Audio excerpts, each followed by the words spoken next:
Sometimes one of the hardest parts of a behavior plan is getting buy-in from the student. If you have a child or student who is struggling with buy-in on a behavior plan, a behavior contract may be the right solution for you. I'm Sasha Long, I'm a BCBA and former special ed teacher, and today I'm going to walk you through what a behavior contract is, what are the must-have things that you have to include on it, and why it can be so effective. I'm also going to show some different templates so you can see some options of what it can look like in action and have a good idea if this would be a good fit for your learner. All right, so let's get started. A behavior contract is an agreement between the teacher, the student, and the parent that outlines and puts limits on the student's behavior and the expectations in that setting. What is really key about a behavior contract is that it includes all three of those people in the creation. So when you're making a behavior contract, the student is sitting at the table with you, creating it together as a collaborative tool. You are not handing the child a completed behavior contract and being like, hey, here's your contract, go ahead. No. This is an evidence-based strategy, but it only works if you use the strategy with fidelity, which means the student has to be involved in the creation. That's why we increase buy-in, because the student is helping make this tool from the start. Now, we can't just decide whatever we want to include or not include in behavior contract. There's a few essential components that you must include. The format, the way that you're explaining these things can be completely differentiated, but you have to include these three components. Within your behavior contract, you first have to outline the expected behavior. What do you want the student to do? What would be meeting expectations in that classroom setting, in the home setting, in the clinical setting, wherever this is being implemented? What is the child expected to do?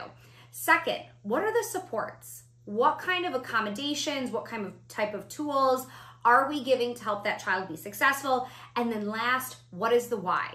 Why should that child meet these expectations and engage in these behaviors? Sometimes we have to add in some contrived reinforcement, or of course we can embed reinforcement in the environment.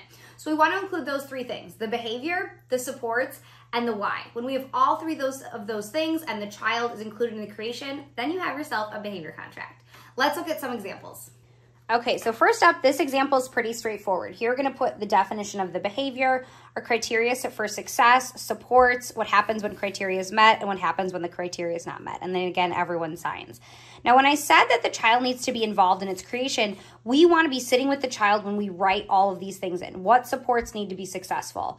The child is helping create these supports. They're like, hey, I could use extra time, or I could use a break, for 5 minutes when needed. They're helping fill in all of these answers. It's not the adults creating this, it's everyone creating this as a team. So here's a pretty straightforward version. I also like this one, even though it's pretty simple, but I like how it breaks up the team into kind of three components. We have the students' responsibilities, teachers' responsibilities, parents' responsibilities. So in the student responsibilities, that's where we're going to include what the student should be doing and the why. The parent and the teacher responsibilities are going to give those support, so we're still kind of including all three of those components in there. And really simple, straightforward, but I like how this breaks it up into a team. Here's what the student will do, teacher and parent. Everything is embedded here into those three answers. Next, this one again, kind of straightforward. We have what the challenging behavior is, what should be done instead, ways to ask for help, and consequences. Again, everyone should sign and agree. Student will be helping to create consequences for expected behavior and for challenging behavior. This is where we're going to add the supports in. This is what we're going to add the reinforcer in.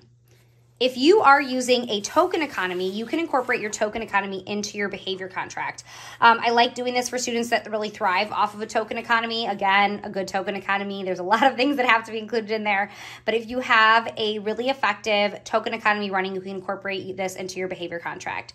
So you can include how students will earn points, what they can be exchanged for, and then this will include what we said, that definition, the supports, the reinforcer is embedded into that point system. Here's a simple version that you can do to track kind of multiple behaviors over the week. Here are the three behaviors. We're defining those behaviors. Here's how they're earning points, and then we can add in some of those supports within this behavior definition. All right, so those are behavior contracts. This evidence-based strategy will help increase student buy-in.